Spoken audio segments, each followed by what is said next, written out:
Queridos amigos, bienvenidos al canal del Coronel. Hoy tenemos un programa que te afecta, que me afecta, que nos afecta a todos nosotros, porque vamos a hablar de cómo mejorar nuestra calidad de vida, cómo ampliar esa calidad de vida y además en buen estado de salud e incluso llegar, quién sabe, a lo mejor hasta ser inmortales. Y claro, me podrías decir, ¿y esto qué tiene que ver con un programa de geopolítica, que básicamente es lo que hacemos aquí? Tiene muchísima importancia y mucha relación. Porque veréis, queridos amigos, si vamos al 15º Plan Quinquenal de China, dentro de sus pilares, que son todos temas relacionados con la tecnología, con la ciencia, pues resulta que uno de esos pilares fundamentales es la biotecnología, lo que los chinos también llaman ciencias de la vida y de la salud. Y hoy tenemos aquí la suerte de que esté con nosotros en el canal del Coronel uno de los biotecnólogos más destacados de España y me atrevo a decir que de Europa. Una persona con muchísima experiencia, como ahora os iré contando, que nos va a explicar precisamente por qué envejecemos, qué podemos hacer para que no siga ese proceso de envejecimiento, qué podemos hacer para efectivamente vivir más años, pero en buen estado de salud, que nos sigamos valiendo por nosotros mismos, que podamos seguir disfrutando de esa ampliación de la vida e incluso, como os digo, quién sabe, a lo mejor llegar a ser hasta inmortales si es que queremos verdaderamente ser inmortales. Y con nosotros tenemos, como os digo, a un biotecnólogo de la primerísima fila que se llama Javier Gamboa, que lo voy a presentar muy brevemente porque tiene un currículum impresionante, de estos currículos envidiables, que desde luego no son gratuitos, le ha costado muchísimo esfuerzo, y voy a poneros brevemente quién es Javier Gamboa. Pues mira, es genetista molecular, experto en genómica aplicada y biotecnología. Ya os digo, una rama de la ciencia que cada vez tiene mucha más importancia, porque os he contado, pensar que esta China, de la que antes hablábamos, está realizando experimentos que ni siquiera sabemos muy bien en qué consisten. Nos enteramos de alguna pequeña cosa, de clonaciones, incluso puede estar clonando seres humanos, de modificaciones genéticas para que, eso ya está demostrado, para que nazcan bebés que ya no tienen algunas de las enfermedades típicas de prácticamente todos los seres humanos. Estamos hablando de hasta de esa quimera de mono y humano. Fijaros bien la importancia que tiene la tecnología y, por tanto, en esa lucha geopolítica entre grandes potencias, la relación que tiene esta biotecnología con la geopolítica. Pero seguimos hablando de Javier Gamboa. Como os decía, genetista molecular, experto en genómica aplicada y biotecnología. Su formación académica, impresionante. Estudios de doctorado de genómica aplicada en el Instituto de Medicina Legal de la Universidad de Santiago de Compostela. Máster en biotecnología con matrícula de honor en la Universidad de Granada. Esa Universidad de Granada que está muy avanzada en otros campos, como puede ser también la inteligencia artificial, un verdadero referente europeo, la Universidad de Granada en inteligencia artificial, y desde aquí les damos la enhorabuena. También en ingeniería biotecnológica por el Politécnico de Milán y también dentro de su formación ingeniería electrónica y máster en robótica y automática por la Universidad de Gales. Pero no es todo. Su trayectoria empresarial y de innovación, impresionante también. Solamente os pongo lo más importante. Fundador del grupo Biogenetics, primera empresa biotecnológica española en conseguir financiación del programa europeo SME2. Creadora de la primera patente mundial de un sistema de trazabilidad molecular de alimentos analíticamente verificable. Director científico de Genexon Clinics, que introdujo la primera genómica personalizada en la práctica clínica española. La primera medicina genómica personalizada, con investigaciones pioneras en disbiosis y su implicación en el Health Span. Desarrollador también de sistemas de trazabilidad molecular y algoritmos de análisis genético, galardonados ni más ni menos que con el Seal of Excellence de la Comisión Europea. Director técnico y científico de varias empresas en Europa como Ciencias Marinas de Atom y Price Waterhouse. Creo que lo he dicho al pie, PwC. Oriente Medio, Altuqui Group y Sudamérica, Hospital Plaza de la Salud, Junta Agroempresarial Dominicana, entre otras. Director del área molecular de Mirieux Nutriesciences actualmente. Pero seguimos. Experiencia científica, pues fijaros, ni más ni menos que 30 años aplicando genómica a problemas biológicos complejos. Especialización en genómica aplicada, trazabilidad molecular y medicina personalizada. Y tiene, Javier, una perspectiva única desde investigación básica hasta dirección empresarial y consultoría internacional. Pues toda esta experiencia, sus 30 años de experiencia, que se dice pronto, lo ha plasmado en un libro interesantísimo que se titula Inmortales, la ciencia detrás de los dioses.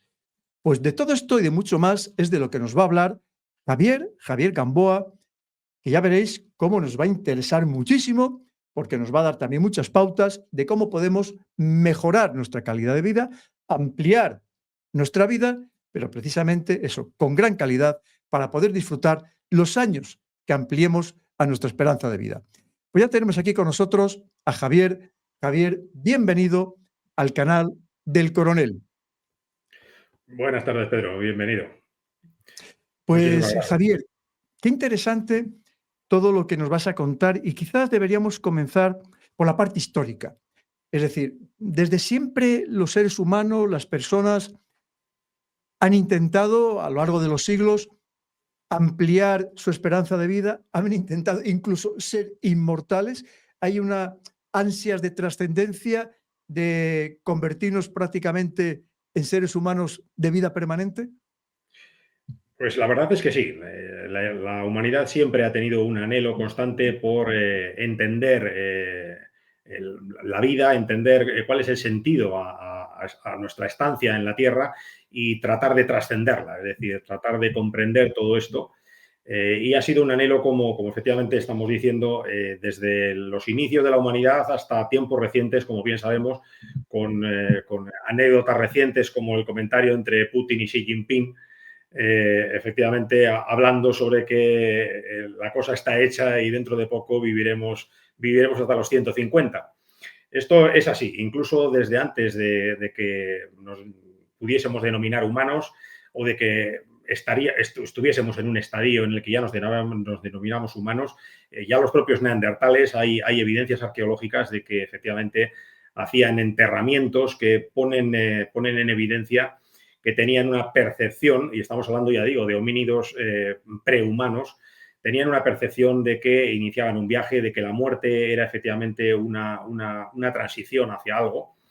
Y esto nos ha perseguido como historia a lo largo de toda la humanidad, desde los egipcios hasta la Edad Media, la Revolución Industrial, con una concepción mecanicista que efectivamente tiene mucho que ver incluso con el enfoque y la concepción que hoy tenemos del envejecimiento, y hasta nuestros días, en los que efectivamente por otras razones en las que nos planteamos ya el convertirnos en una especie interplanetaria y conquistar otros planetas, pues de nuevo vuelve a cobrar una relevancia renovada y nos acerca más que nunca probablemente a ese concepto de dioses, ¿no? A ese concepto de dioses. Lo que pasa es que tenemos oportunidad, luego hablaremos sobre los dioses con mayúsculas y con minúsculas. Muy bien. Javier, además de esas ansias de trascendencia del ser humano, que sería esa pirámide de Maslow, cuando ya tienes todo lo básico cubierto, pues quieres trascender, ¿no? Es decir, efectivamente, que no se olvide tu legado, incluso ser tú el legado permanentemente. Entonces, además del el poder ir a otra vida, como por ejemplo todo el tema de las momias, de las pirámides de Egipto o de Es decir, por ejemplo, el tema de las castas en India, de decir, de creer en la reencarnación. Además, durante la vida, por así decirlo, a lo largo de los siglos, ¿qué hacían las personas para intentar ampliar su esperanza de vida o incluso para intentar ser inmortales, Javier? Pues ha habido distintas percepciones, Pedro. Ha habido distintas percepciones de esto, con un común denominador, el de trascender, como bien decías, el de convertirte en inmortal de una u otra manera, pero esa una u otra manera es precisamente un factor diferencial importante. Mientras algunas civilizaciones han buscado la trascendencia, incluidos los griegos, han buscado una trascendencia más de la presencia, de la relevancia, no una trascendencia física. Sin embargo, otras civilizaciones y otras épocas han buscado una pura permanencia del cuerpo. Los egipcios, por ejemplo, buscaban esa permanencia, pero en su explicación, en su cosmogonía de todo esto, ellos pensaban que efectivamente iban a necesitar una especie de soporte para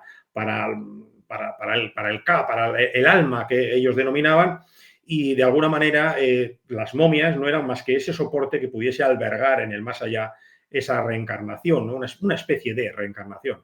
Pero ellos no veían, se sentían claramente incapaces de poder garantizar la continuidad de su cuerpo mortal.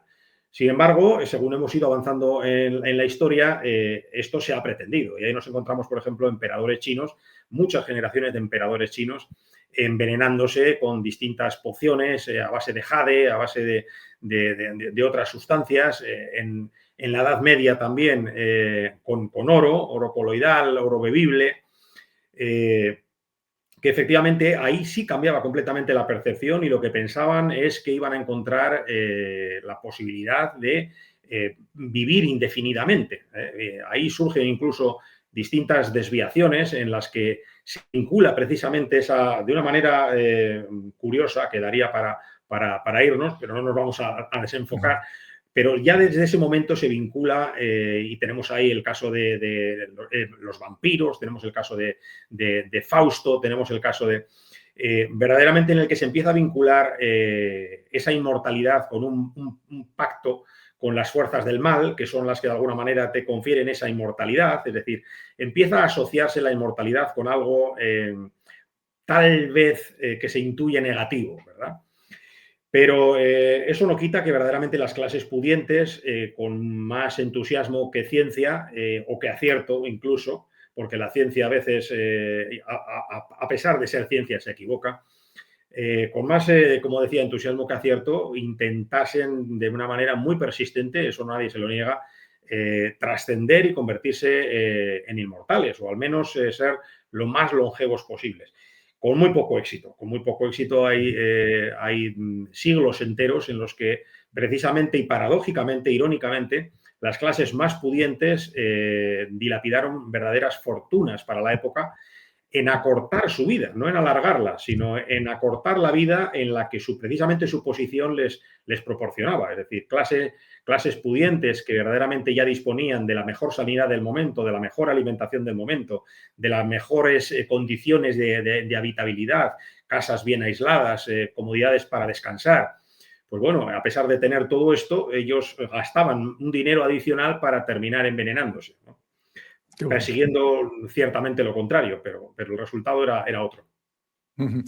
Javier, hasta finales del siglo XIX, en Alemania se comía carne de cadáver, porque decían que comer carne humana ampliaba también la esperanza de vida. ¿Tú crees que el canibalismo podía estar también relacionado con esas ansias de vivir más años? De eso porque Pues sabes que aquí hay también un aspecto como muy mágico, muy sí, sí. esotérico en todo este tema también de la inmortalidad, de la ampliación de la esperanza de vida, ¿verdad? De hecho, es una percepción muy compartida, incluso en la Edad Media y en distintas culturas. Es decir, el que efectivamente, y bueno, tiene incluso que ver con determinados principios incluso de la medicina, aquello de eres lo que comes, ¿verdad? Bueno, pues esa intuición de que eres lo que comes, es decir, distintas culturas, incluso, por ejemplo, de indígenas americanos y otros indígenas que efectivamente consumían, por ejemplo, los corazones de sus presas, incluso de sus contrincantes más bravos, pensando que efectivamente devorando ese corazón adquirían de alguna manera esas propiedades de bravura, era una forma casi de respeto hacia sus enemigos. efectivamente querían asimilar eso positivo que veían en ellos, ¿no? Esa bravura contra la que habían competido y les había costado superar, ¿no? Efectivamente, hay este pensamiento mágico al que la especie humana somos tan tendentes a caer en ello, está detrás y muy probablemente es posible que efectivamente en algún momento de desatino de los muchos que hemos tenido como especie, pues verdaderamente hayamos pensado que el canibalismo puede en algún momento, consumiendo, vaya usted a saber qué, que decía aquel, pues adquirir una longevidad. Obviamente es una cosa absolutamente pues tan ridícula como otros principios que han pasado y no quisiera abrir otro melón, pero otros principios en los que se han basado teorías médicas que han estado implantadas durante muchos siglos y que incluso permanecen y se perpetúan en nuestros días, como podría ser la homeopatía. Aquello de combatir lo igual con lo igual, ¿verdad? Es decir, son planteamientos, hoy en día podríamos verlos como un poco peregrinos, son casi intuiciones, ¿no? Es decir, pues hombre, a mí me da la sensación de que esto va a ser que tiene algo que ver por aquí, ¿no? Pero claro, podría ser o no, ¿verdad? Y todo no deja de ser una ocurrencia. Javier, claro, se suele decir que hace cientos de años o hace milenios la esperanza de vida era muy corta. Estamos hablando a lo mejor de 30 y pocos años, ¿no? Claro, pero entonces también es verdad que eso era una media, desde de los que morían prácticamente nada más nacer hasta los que vivían muchos años. Porque la realidad es que la historia nos cuenta que sí que ha habido personas que han vivido muchos años, el típico Matusalén, ¿no? Por decir algo. Esas personas que vivían tantos años, ¿qué características reunían o por qué vivían tantos años? ¿Qué tenían de especial para vivir tantísimo tiempo, Javier? Pues seguramente una combinación de factores. Es decir, no es un único factor. En aquellos que verdaderamente hayan tenido una longevidad extraordinariamente anormal para su época, no cabe duda de que partían de base de disponer de muy buena madera, vamos a decir. Es decir, tenían un genotipo, su genoma, tenía una configuración determinada en los genes que hoy conocemos están directamente relacionados con la longevidad, como pueden ser el FOXO3, el CEPT o el APOE, genes que hoy en día están perfectamente documentados, que tienen una vinculación directa porque han sido identificados de una manera consistente y estadísticamente significante en centenarios y supercentenarios. Entonces, seguro que estas personas disponían de un genotipo adecuado, idóneo, un genotipo que ya desde el nacimiento se podría haber analizado y haber diagnosticado de esta persona va a ser centenaria o supercentenaria, desde el momento de su nacimiento o incluso antes. Partían de esa lotería de nacimiento, ¿no? Pero no cabe duda de que esa lotería de nacimiento la han tenido que complementar con unos buenos hábitos y unas prácticas saludables a la hora de alimentarse, a la hora de vivir, de descansar, de no consumir tóxicos, de una serie de hábitos que en muchas ocasiones están reforzados por determinadas culturas y determinadas religiones. Es decir, las religiones, sin irnos tampoco por los cerros de Úbeda, sin abrir de nuevo otro melón, tenían mucho en su origen de instrucciones para gobernar la tribu, ¿no? Y en esas instrucciones para gobernar la tribu también se daban una serie de buenas pautas alimentarias, de no consuma usted sangre, no consuma usted determinados alimentos, ¿verdad?, que nos sonarán de algunas religiones, y están dirigidas precisamente a marcar una serie de pautas que resultan saludables para que la población se mantenga sana.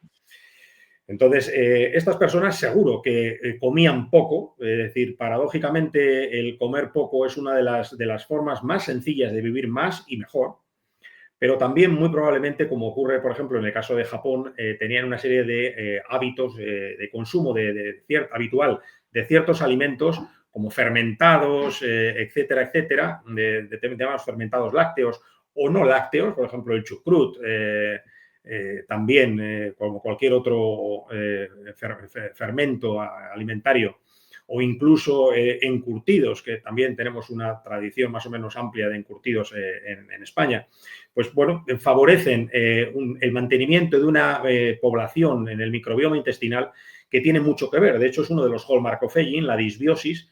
Es uno de los, esa disbiosis, a veces puede sonar una palabra un poco rara, esa disbiosis no quiere decir más que el desequilibrio de las bacterias que tenemos en el intestino. En el intestino tenemos un segundo cerebro, Ujú. Esto no es una metáfora, es literal. En el intestino tenemos un segundo cerebro, es decir, hay una comunicación directa y hay presencia de neuronas con una comunicación directa a través del nervio vago con el cerebro. Y constituye la barrera de entrada, la barrera de intercambio con el exterior más grande del cuerpo. Es decir, no es la boca, no son El los estómago, pulmones. Perdón, el Pedro. estómago, el estómago, me Eh, dicen. el intestino. El intestino. Anda, qué El bueno. intestino, correcto. El intestino, en la barrera intestinal, precisamente, es la barrera de intercambio más grande del organismo. Es decir, de hecho, hay distintas hipótesis, distintas publicaciones que plantean la superficie de intercambio del intestino, si lo extendiésemos todo el intestino, y se hablan de, efectivamente, unas cantidades de metros cuadrados importantísimas, es decir, a través de las cuales, a través de esa barrera intestinal, lógicamente absorbemos nutrientes, absorbemos tóxicos y absorbemos también muchos metabolitos secundarios, muchas sustancias que producen las bacterias que portamos en nuestro intestino, pero de una manera impresionantemente relevante. Es decir, estamos hablando de que esas mismas bacterias que utilizamos en biotecnología, por ejemplo, para producir, pues, de manera incluso recombinante, de manera heteróloga actualmente, insulina, ¿verdad? Pues esas mismas bacterias son las que tenemos en nuestro intestino y, lógicamente, producen metabolitos de manera igual que si estuviesen en un bioreactor. Y todos esos metabolitos automáticamente los estamos asimilando a nuestro organismo a través de la barrera intestinal. Con lo cual, cada vez más vamos sabiendo que, efectivamente, la importancia de la disbiosis, o, dicho de otra manera, del microbioma intestinal en equilibrio. La disbiosis es, como decíamos, el desequilibrio de esas bacterias en el intestino. Es absolutamente impresionante. Bueno, digo bacterias por simplificar, y lógicamente no hay solo bacterias, hay bacterias, hay levaduras, hay hongos, hay virus, hay arqueas, bueno, es un conglomerado. De hecho, un dato que probablemente a muchos les sorprenda, somos más bacteria que humanos. Es decir, nosotros nos vemos al Más espejo, bacterias que humanos. O somos sea, más bacterias que humanos, correctamente. ¿y Nosotros eso? somos un simbionte en el que, efectivamente, tenemos más células bacterianas que humanas en nuestro cuerpo. Es decir, son más las bacterias que nuestras propias células. Qué bueno, Javier. ¿Sí? Javier, claro, me has comentado que entonces esas personas de hace siglos o hace milenios que vivían tantos años reúnen una serie de características, unas necesarias y otras suficientes. Es decir, la necesaria es que tuvieran una buena base genética, pero eso no era suficiente. Lo suficiente lo hacía, la suficiencia lo daba precisamente no solamente lo que comían, sino lo que no comían. Porque me has hablado y has insistido mucho en la importancia del ayuno. Fíjate que esto se habla ya en la Biblia, ¿no? De la importancia del ayuno. Hoy se Correcto. habla mucho de que a lo mejor es conveniente no comer un día a la semana, o solamente tomar líquidos, o incluso hacer ese ayuno intermitente. ¿Tú crees que de verdad el ayuno es tan beneficioso para el cuerpo humano, Javier? Totalmente seguro y científicamente probado. Hoy en día es una evidencia, no es una suposición, que efectivamente el ayuno con cabeza, como todo, y bajo una prescripción médica, es decir, puede haber una serie de condiciones médicas que hagan desaconsejable el ayuno. Es decir, Y para además, aplicar, perdona, Javier, y además me imagino que también adaptado a cada persona, que no todos los por cuerpos supuesto. responderán igual, ¿verdad? Por supuestísimo. Pero sin llevarlo a un extremo que, efectivamente, pueda convertirse en patológico o que pueda ser pernicioso en determinadas condiciones fisiológicas de un individuo en particular, el ayuno en general es beneficioso, impresionantemente beneficioso, favorece la desintoxicación del cuerpo humano, activa vías metabólicas que, efectivamente, están directamente relacionadas con, como la MPK, que están directamente relacionadas con la desinflamación, la eficiencia mitocondrial, una serie de mecanismos que, sin ninguna duda, favorecen la longevidad y favorecen la salud. Qué bueno. Javier, has hablado también de que esas personas que vivían tantos años, que eran delgadas, precisamente por lo que comían o por lo que no comían mediante el ayuno. Yo soy de León y allí es muy normal ver a personas muy centenarias, incluso se habla de que hay zonas que también hay alguna provincia limítrofe como Zamora, pero dentro de lo que es la provincia de León se habla, por ejemplo, que Bavia es probablemente de las regiones o de las zonas de Europa donde la longevidad es mayor. Es muy habitual ver estas personas centenarias. Y hace poco me decía una persona centenaria, me decía, ¿tú no te has dado cuenta de que todos los que somos centenarios tenemos dos características? Primero, que somos personas muy positivas, con un carácter muy abierto, muy afable, y al mismo tiempo delgadas, que probablemente está relacionado con todo lo que tú estás diciendo. Eso es así también, no solamente el estar delgado, sino también incluso el tener un carácter positivo. Pues sabes que hay mucha gente con tanto odio, con tantas envidias, que ellos probablemente se estén generando enfermedades, que se estén estropeando el intestino, de con esos odios que no les impide, que les impiden progresar, les impiden avanzar en la vida. ¿Tú crees que es importante, además de estar delgado, también el comportamiento, el cómo ves la perspectiva que tienes ante la vida? Sin ninguna duda, y de nuevo existe evidencia científica que así lo respalda. Tanto efectivamente esa correlación entre una ingesta calórica moderada, una ingesta calórica baja, ese ayuno del que estábamos hablando, que efectivamente produce un fenotipo de personas delgadas, de personas en forma, de personas sin sobrepeso, sin ninguna duda que eso está relacionado ahí, aparte de que probablemente también, como decíamos, le favorezcan los genes, es decir, su genética les ayuda a tener efectivamente una muy buena sensibilidad insulínica, por tanto una muy buena eliminación de grasas, una buena regulación de los nutrientes por parte de su organismo, y esto acaba, como decíamos, en un fenotipo de una persona en forma, de una persona atlética, una persona que mantiene la forma. Y en cuanto al talante, al optimismo, sin ninguna duda, sin ninguna duda. De nuevo, aquí hay cierta polémica, porque hay incluso publicaciones científicas, hay papers que han planteado una supuesta vinculación de la risa, incluso se hablaba de risoterapia, es decir, esto se habla de terapias basadas en la risa, que efectivamente plantean como que podrían incluso tener una esperanza de vida. Hay papers al respecto, no es una especulación. Hay publicaciones científicas centradas exclusivamente en la relación, en la correlación de la risa o de personas que son, vamos a decir, muy... vamos a Risueñas, definirlo como positivas. pues, risueñas, positivas, más risueñas que positivas, que probablemente ahí, Pedro, es donde está la clave, ¿no? Es decir, habría que diferenciar entre ser risueño y ser positivo. Es decir, la risa por sí misma no extendería la longevidad, pero sin ninguna duda que el ser positivo y las implicaciones psicológicas que ello tiene en sí.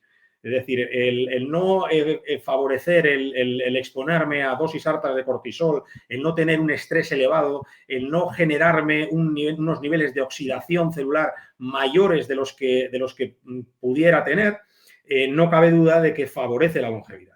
Favorece la longevidad incluso relacionándola con el tema de las disbiosis y del microbioma intestinal. De nuevo, ahí existe una vía, es decir, tanto la depresión como el estado de ánimo está directamente vinculado a través del eje intestino-cerebro con nuestro intestino y con nuestra microbiota. A través de metabolitos, por ejemplo, como pueda ser el ácido gamma inmunobutírico, el GABA famoso, que hoy en día mucha gente toma como suplemento nutricional, el GABA. Pues bueno, el GABA, lógicamente, es una especie de, permítanme la licencia didáctica, ansiolítico natural, ¿verdad? Es decir, ayuda a tener una percepción menos extrema, menos crítica de nuestro entorno y, por tanto, estar menos expuestos a condiciones de estrés. Y esto no cabe duda de que, como digo, genera una bioquímica diferente que hace que nuestro cuerpo no envejezca tanto o al menos tan rápido.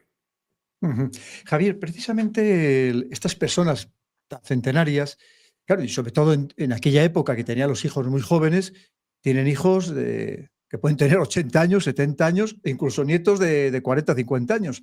Y curiosamente, algunos de esos hijos o estos nietos que ya no han vivido en pequeñas ciudades o en el campo, en zonas rurales, sino que han vivido en grandes ciudades, están muriendo antes que ellos.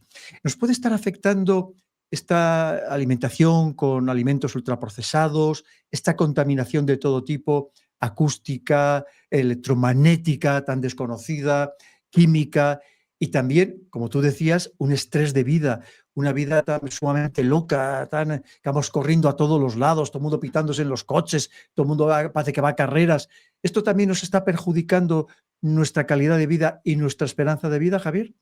Sin ninguna duda y de forma determinante. Efectivamente, vivimos en un entorno en el que efectivamente las condiciones de vida no son nada favorables a un estilo de vida saludable. A pesar de que dentro del confort y de la comodidad que podemos tener hoy en día, está en gran medida en nuestras manos. Es decir, es una suerte que otras generaciones no han tenido. Es decir, hoy en día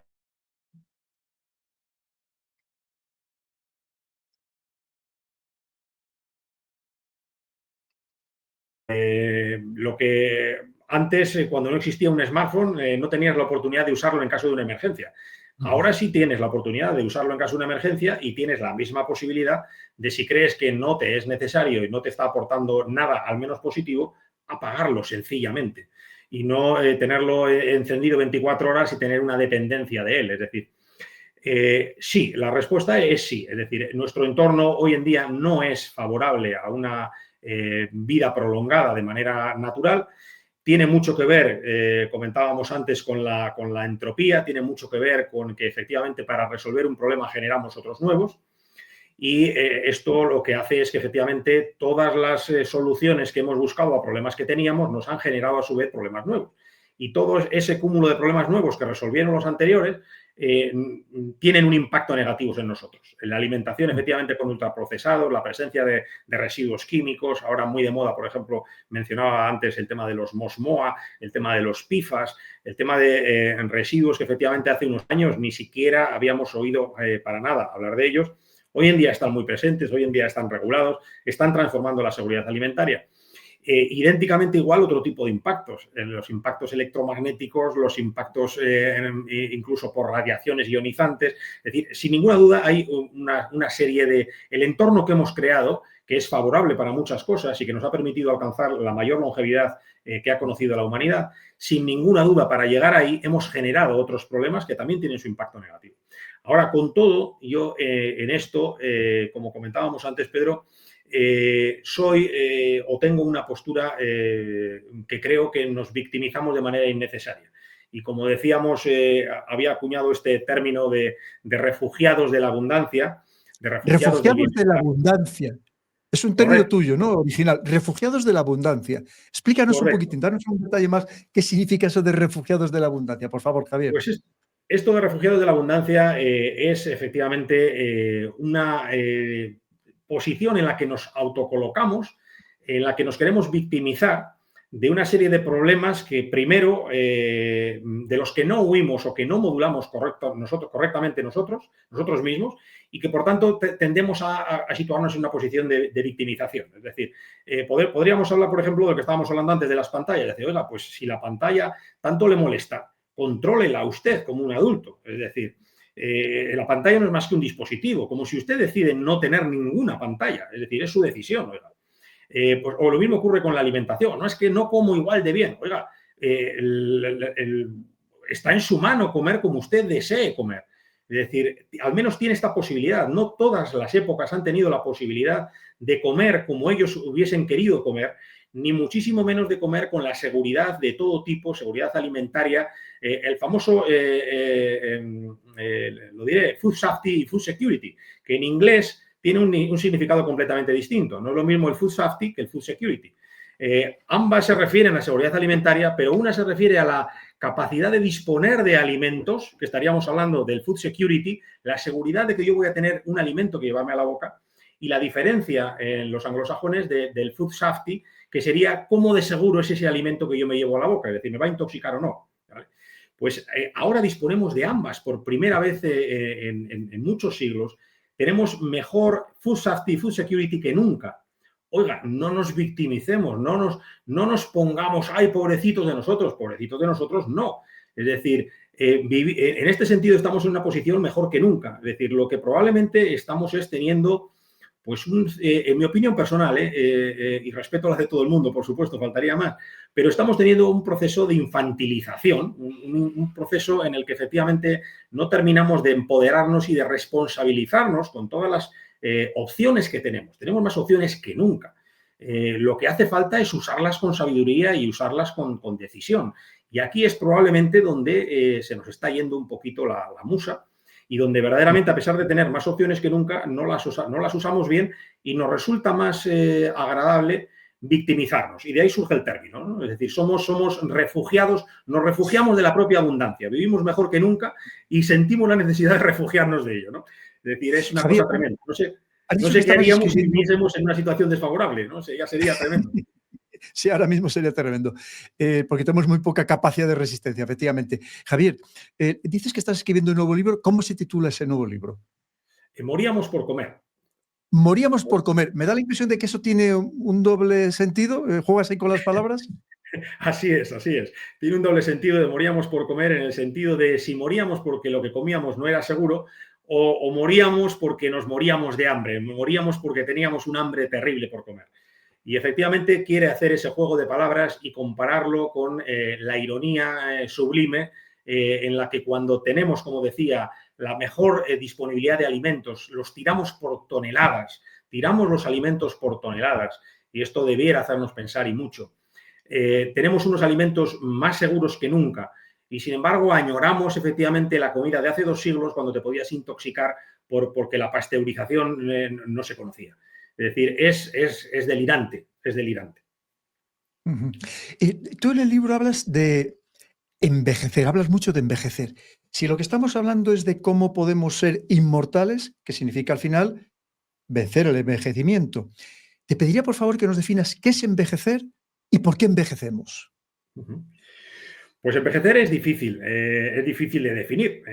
Parece sencillo, todos sabemos lo que es envejecer, pero cuando a alguien se lo preguntas, pues efectivamente le pones en un aprieto. Envejecer, sí, hombre, que te salgan canas, que te notas arrugas, pero la verdad es que dar una definición más o menos formal de lo que es envejecer cuesta un poco más. Y ahí viene a echarnos un cable Carlos López Otín, un científico de la Universidad de Oviedo, relevante, de esas mentes científicas privilegiadas que hemos tenido en nuestro país, por más que en muchas ocasiones nos cerremos en banda también de autoflagelarnos y sentirnos incapaces de hacer nada meritorio.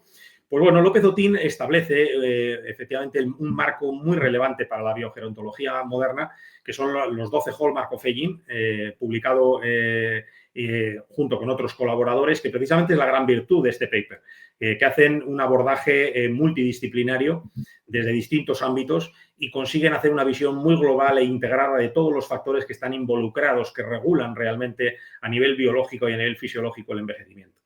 Los clasifican por 3 capas, es decir, no vamos a aburrir ahora. En el libro los contamos de una manera más ilustrada y con más tiempo para que al que le interese lo pueda digerir, pero básicamente son muy acertados en cuanto a que establecen los mecanismos que, sin ninguna duda, plantean las vías sobre las que tenemos que intervenir para tratar de atajar ese envejecimiento. La principal es la desregulación genética, es decir, el deterioro genético, el deterioro de nuestro genoma. Hay otro muy conocido también, que es el acortamiento telomérico, que efectivamente mucha gente lo habrá oído como uno de los mecanismos de envejecimiento más grandes, que tiene mucho que ver con el límite de Hayflick también, es decir, el número que plantean algunos científicos ahora como una meta insuperable, es decir, el número de replicaciones máximas de una célula. Es decir, una célula tiene, lógicamente, la capacidad de reproducirse, de duplicarse, hasta que sus telómeros se acortan y entonces entran a apoptosis y se muere.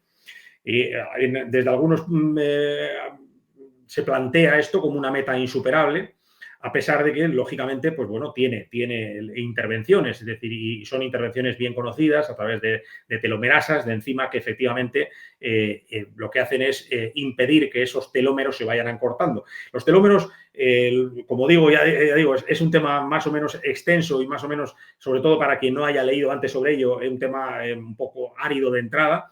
En el libro trato de hacerlo lo más didáctico y lo más ameno posible. Pero los telómeros vienen a ser, por decirlo así, además es una metáfora muy usada, como los protectores de los cordones de los zapatos, es decir, aquel protector plástico que tienen en los extremos los cordones y que tienen por función que no se deshilachen. Pues bueno, esto mismo serían los telómeros aplicados a nuestros cromosomas. Entonces, el problema es que el mecanismo de replicación del ADN tiene una pequeña deficiencia o tal vez no. Ahí es donde podemos empezar a analizar si se trata de un bajo, se trata de un future, si se trata de una prestación o de un error, ¿no? Porque podría verse como un error, pero realmente, sin ninguna duda, a nivel evolutivo está implementado ahí como una prestación. Se trata de limitar efectivamente la vida, es decir, es una especie de obsolescencia programada. Aquello que decimos ahora que ocurren con todos los mecanismos, con los coches, con todas las máquinas, es decir, esto hace 40, 50 años hubiese durado el triple. Esto ahora tiene una obsolescencia programada, está programado para que esto se autodestruya matemáticamente en 3 años de uso. Bueno, pues nuestra biología realmente tiene un mecanismo de autodestrucción, vamos a decir, de esta manera. Es decir, y el límite de Hayflick a través de los telómeros, entre otros, Es decir, es uno de estos mecanismos de obsolescencia programada. Nuestro organismo no está programado para vivir eternamente, con lo cual tenemos que hackearlo utilizando términos electrónicos para poder rebasar ese límite natural. Luego, si lo ves interesante, hablamos sobre por qué y cuáles son esos límites naturales. Sí, sí, es que es muy interesante porque al final tú lo que estamos hablando, que si queremos ampliar mucho esa esperanza de vida o incluso llegar a ser inmortales, hay que hackear ese sistema que ahora mismo nos acorta la vida de una manera sistemática, ¿verdad? ¿Qué se está haciendo desde la ciencia actualmente, Javier? Porque sé que hay personas que están invirtiendo, millonarios que están invirtiendo verdaderas fortunas en aplicarse a sí mismo, digamos, procedimientos muy avanzados o incluso personas ricas que no se lo pueden aplicar a sí mismo porque no son científicos, pero hay científicos que se lo están aplicando. Es decir, ¿qué es lo que se está haciendo ahora mismo desde la ciencia para ampliar de una manera notable la esperanza de vida con calidad de vida? Pues se está haciendo mucho. Hacemos una prueba, si quieres, Pedro, de encender una luz aquí, porque creo que me estoy quedando sin luz. Ahí, ahí estás bien ¿Ahí, también. ahí mejor? Sí, ¿Sí? sí. Ok. Porque me estaba viendo que estaba cerca de una ventana y mientras aguantó un poco la luz íbamos bien, pero esto se estaba quedando Uy, en espérate, nada. que ahora te has quedado solo con audio. Voy a volverte a poner otra vez, que algo has debido tocar, Javier. A ver, ahora solamente tienes audio. Ahora Ahora, estoy. ahora, que Ahora, algo ahora. habías tocado. Ahora Ok. ya estamos. Adelante, Ok. por favor. Perfecto, pues sí, efectivamente hay muchas intervenciones, se están desarrollando a un ritmo vertiginoso y hay efectivamente multimillonarios que están invirtiendo verdaderas fortunas, pero fortunas de verdad. Estamos hablando de que Altos Lab, por ejemplo, ha obtenido una capitalización inicial de 3.000 millones de dólares. Estamos Tres hablando mil de millones. 3.000 millones, estamos hablando de cantidades francamente astronómicas. Y bueno, han hecho un Dream Team en el que tienen a Ispizua, tienen a Yamanaka, es la mayor colección de premios Nobel y de científicos relacionados con la longevidad. Por cierto, has mencionado a Ispizúa, que es español. Es español, efectivamente. Lo que Ispizua quiero es decir, español. estas mentes impresionantes que tenemos en España, que en cambio desarrollan, por ejemplo, la quimera de modelo humano fue desarrollada por Ispizúa y su equipo en China. Así que fíjate si estamos hablando de verdaderos genios que muchas veces lamentablemente no le sacamos el debido rendimiento en nuestra querida patria y se tienen que ir a otros países, ¿verdad? Esto es tristemente así, sí, es tristemente así. Es decir, en España tenemos las limitaciones que tenemos en ciencia. Yo quiero reconocer que hacemos lo que podemos y que verdaderamente vamos tratando de mejorar, pero desde luego no somos modelo y prueba de ello es que efectivamente, pues bueno, tenemos una fuga de talento importante y efectivamente en muchas ocasiones, incluso no hablando de fuga de talento, si verdaderamente quieres desarrollar una carrera científica o quieres prepararte en un campo específico avanzado, no lo puedes hacer, por desgracia, en nuestro país. Tienes que marchar fuera. Es una lástima porque no cabe duda que en España, como en cualquier otro país, disponemos de personas con la capacidad para poder estar en primera línea y poder hacer ciencia de vanguardia sin ninguna duda. El caso que estamos mencionando, pues efectivamente puede ser un caso más o menos controvertido, incluso la propia iniciativa de Altos Labs ha despertado ciertas críticas, pero ahí está, ¿no? Incluso no vamos a irnos por los cerros de Úbeda, pero tiene mucho que ver con un tema al que yo he dedicado muchos años de mi vida profesional y es sobre si efectivamente, que es un modelo muy español, la ciencia solamente puede hacerse dentro de la academia, es decir, solamente las universidades pueden hacer ciencia, o como en un modelo americano, efectivamente, las empresas pueden hacer ciencia, incluso aún en un modelo mixto. Es decir, las empresas americanas han trabajado siempre con la universidad a través de crearle laboratorios, a través de financiarles para que efectivamente esa investigación se realizase en el seno de la universidad, pero con una atracción y una conexión, por tanto, muy real con las necesidades de la industria. Y, por tanto, tenían una aplicación de la ciencia que estaban desarrollando inmediata y garantizada.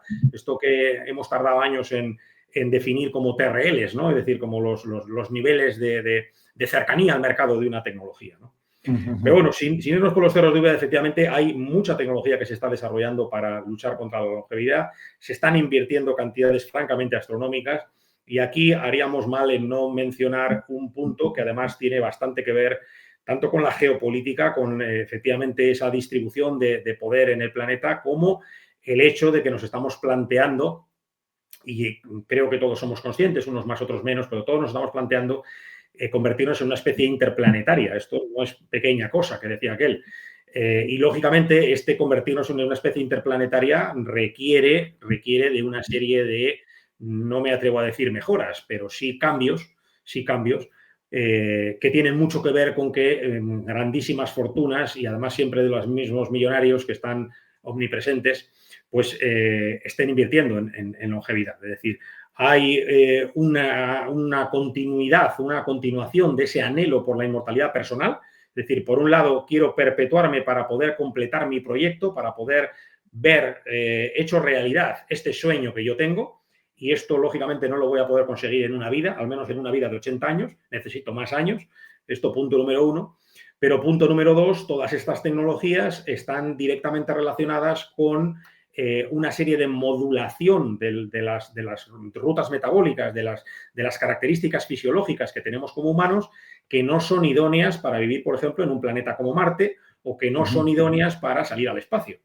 Lógicamente, incluso en la Luna, en unas condiciones infinitamente, que serían Honolulu comparado con las de Marte, pues lógicamente el ser humano no puede vivir de forma permanente en la Luna sin sufrir un deterioro médico impresionante, a no ser de que ya no estemos hablando de un humano, estemos hablando de un transhumano, ¿vale? Y ahí entraríamos un poco en la línea del transhumanismo, de esas modificaciones de lo que nos define, de lo que es realmente un humano, y pasaríamos a hablar de un transhumano. Es decir, la inmortalidad está muy relacionada con el transhumanismo. Muchos transhumanistas son efectivamente verdaderos forofos y tecnooptimistas en cuanto a la inmortalidad.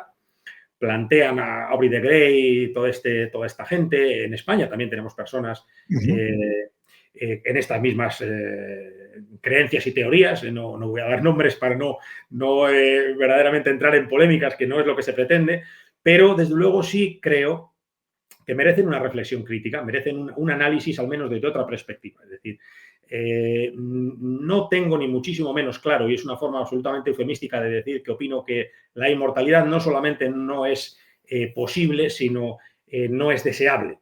Y no es que no sea posible técnicamente. Técnicamente, por suerte o por desgracia, estamos muy cerca, más cerca que nunca, de conseguirla. ¿Sí? El problema es que... ¿Conseguir la inmortalidad? Sí. Es cuestión, hombre, no el año que viene ni dentro de 10, pero lógicamente sí estamos en una vía de conocer los mecanismos de la biología humana a un punto y desde un enfoque tan mecanicista que efectivamente vamos a ser capaces de reparar como si se tratase de una máquina. Es decir, al entender el mecanismo que subyace, yo puedo corregir los mecanismos que se han ido deteriorando. O puedo incluso, desde la medicina regenerativa en la que trabaja Ispizúa, puedo regenerar el órgano completo. Es decir, cambio completamente el órgano. Utilizo factores de Yamanaka, con quien ahora tiene la suerte de trabajar codo con codo, y lo que hacemos es hacer una reprogramación parcial o total, de tal manera que podría llegar a rejuvenecer un órgano por completo, o podría llegar a hacer un organoide, que de hecho ya se están haciendo. Es decir, esto no es ciencia ficción, esto es realidad científica hoy en día. ¿Organoide? Organoides, correcto, en el que efectivamente desreprogramas una célula al punto de llevarla a un estadio de pluripotencia para convertirlo después en la estirpe celular que tú quieres. Y puedes hacer, por ejemplo, pues un cerebro, un cerebroide, un organoide cerebro, en el cual tú puedes experimentar a partir de las propias células del paciente. Tienes un modelo en miniatura, por decirlo así, un cerebro en un matraz, que corresponde al cerebro del paciente. Hoy en día todavía con una serie de limitaciones importantes, pero bueno, pero que ahí está y que es ciencia, o sea, no es ciencia ficción, es ciencia. Y nos permite, por ejemplo, pues experimentar cómo ese cerebro va a reaccionar a ciertas terapias, a ciertas agresiones, Tengo un modelo real del cerebro o de cualquier otro órgano para poder experimentar con él. Y esto es posible gracias a la reprogramación a través de los factores de Yamanaka. Pero se está trabajando incluso ya reprogramación en vivo, se ha conseguido incluso el modelo Murino, es decir, los niveles de avance son tremendos y, como tú bien sabes, Pedro, estamos en una fase en la que los avances son absolutamente exponenciales. Es Totalmente. decir, esto, además, no hace falta más que ver un poco la curva de evolución. Es decir, tenemos siglos en los que avanzábamos poquísimo y de repente estamos entrando en una espiral en la que efectivamente llegamos a un crecimiento práctico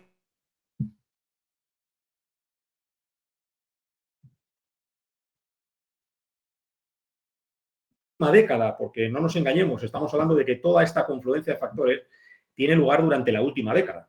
Esta confluencia de conocimiento biotecnológico avanzado, junto con conocimiento genómico avanzado, junto con IA, que viene a respaldarlo todo ello, es de la última década. Parece que ya llevamos mucho tiempo hablando, pero no es así. Es decir, yo que tuve la suerte, efectivamente, de ser de las primeras generaciones en empezar a trabajar con genómica, y tuve la suerte de empezar a trabajar con una Mr. Cycler cuando efectivamente todavía no teníamos polimerasas termorresistentes y había que recargar en cada ciclo la polimerasa porque se desnaturalizaba en cada ciclo. Todo esto era ciencia ficción. Hace unos pocos años esto era verdadera ciencia ficción. Es decir, el avance está siendo absolutamente vertiginoso. Por eso estoy convencido de que efectivamente estamos muy cerca de alargar la vida a unos límites francamente preocupantes, me atrevo a decir, preocupantes. Fíjate, has citado la IA. ¿Cómo ayuda todo esto de verdad la inteligencia artificial? ¿También ayuda a este avance impresionante, como tú dices, exponencial, que lo que hoy nos parece ciencia ficción, pero es que al día siguiente ya es que esté superado? Es que lo que nos parecía ciencia ficción es prehistoria y prácticamente de un día para otro. ¿Cómo ayuda la inteligencia artificial, Javier?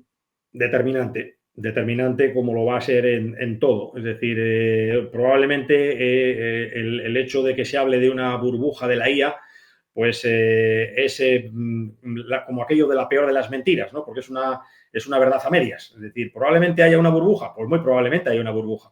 El que exista una burbuja quiere decir que la IA no es una tecnología de un impacto.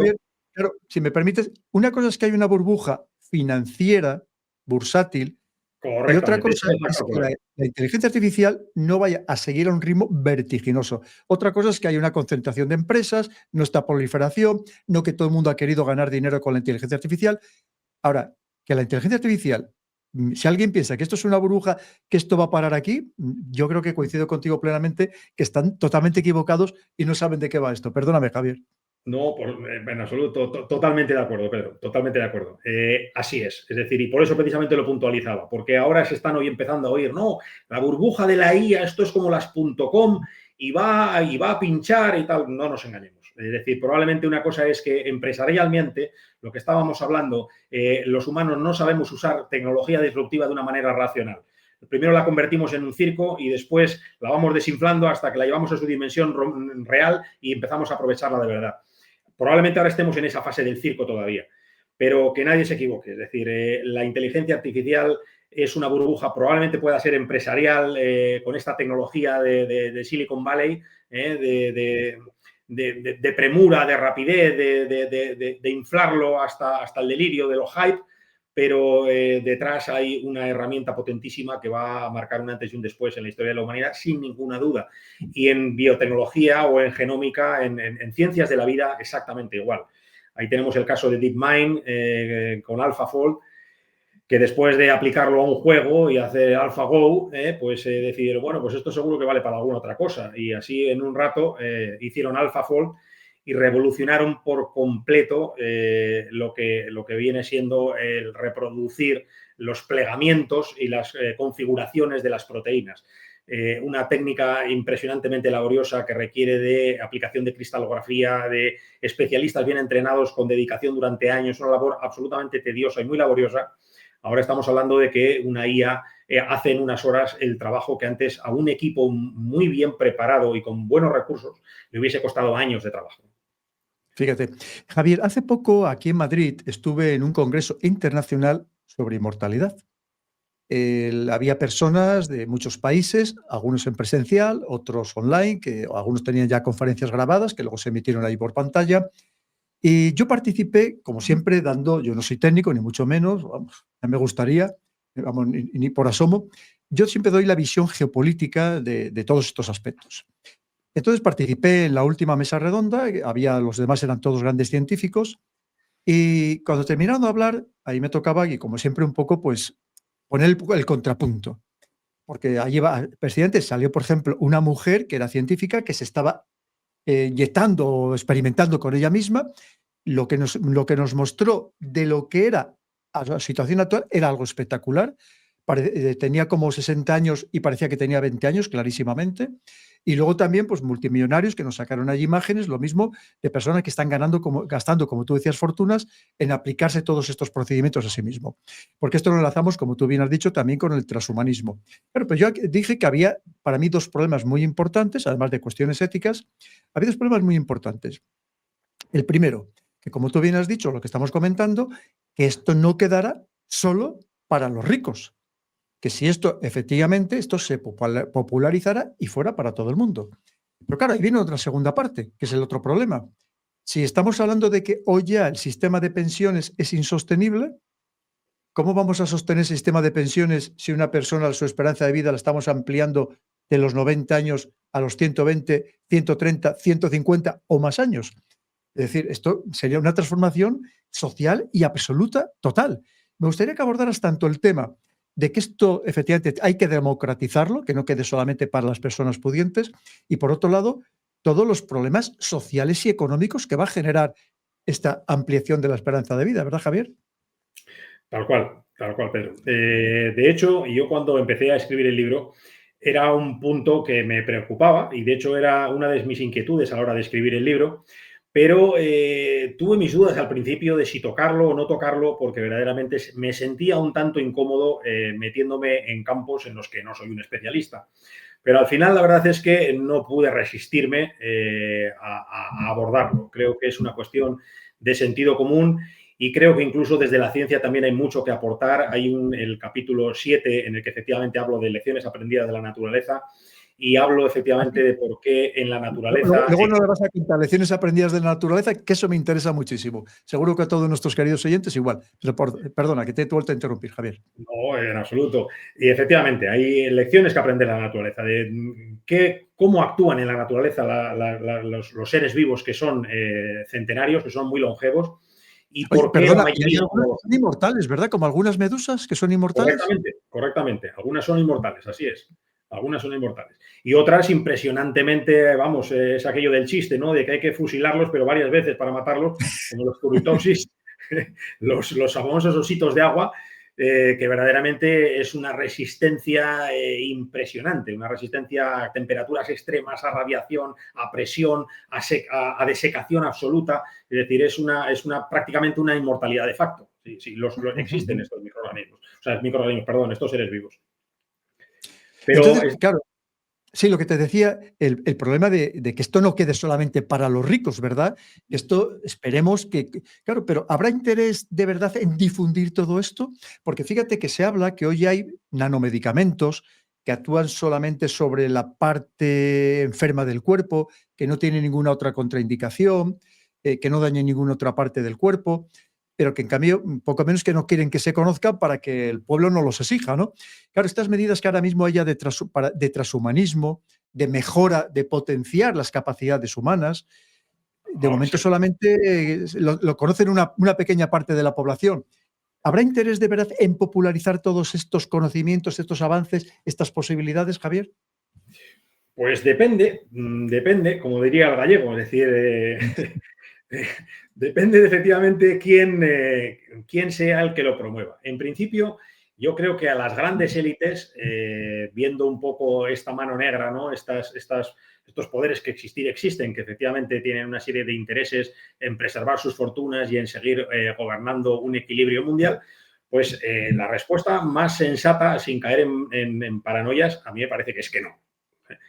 Pero no nos engañemos, es decir, cada vez es más difícil ponerle puertas al mar y hay cosas que se escapan, que se democratizan por puro contagio y que es muy difícil de controlar. Y esta, sin ninguna duda, va a ser una de esas. Es decir, probablemente las grandes terapias van a seguir en manos de unos pocos, van a ser unos pocos de nuevo, pero esto ocurrió también con los antibióticos, no nos engañemos, es decir, no nos pongamos Ah, sí. distópicos pensando que estamos ante un escenario nuevo, porque no estamos inventando nada nuevo. Es decir, esto ocurrió exactamente igual con los antibióticos. Los antibióticos tuvieron una curva de implantación lenta, inicialmente eran accesibles únicamente para élites, etcétera, etcétera. Pues ocurrirá probablemente algo muy similar. Es decir, no cabe duda de que las terapias más avanzadas, que son extraordinariamente caras hoy por hoy, porque verdaderamente tienen unos costes de desarrollo muy grandes, no van a estar disponibles para todos, pero no necesariamente toda la extensión de la longevidad, todo lo que podríamos denominar health span, en el mejor sentido del término, no life span de alargar la vida, alargarla por alargarla, sino relacionarla con este término que efectivamente acuña el promotor del programa TAME, que es el health span, es decir, el aumento de una vida saludable, el poder vivir mucho, pero con salud, es decir, disfrutar de la vida que tengo. No poner el énfasis en vivir mucho, sino en vivir bien. Lo que viva, vivir bien, ¿no?